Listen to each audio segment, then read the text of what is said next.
Ayan po ang idol nyo pagkagaling sa trabaho. Nagsisibak po ng kahoy. Ganyan po kasipag ang idol nyo. Hello guys. Mga idol, hello.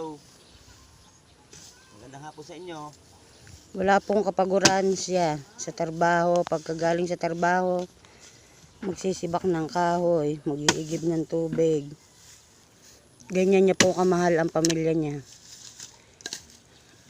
Halos lahat ay kanya na. Hindi po siya napapagod.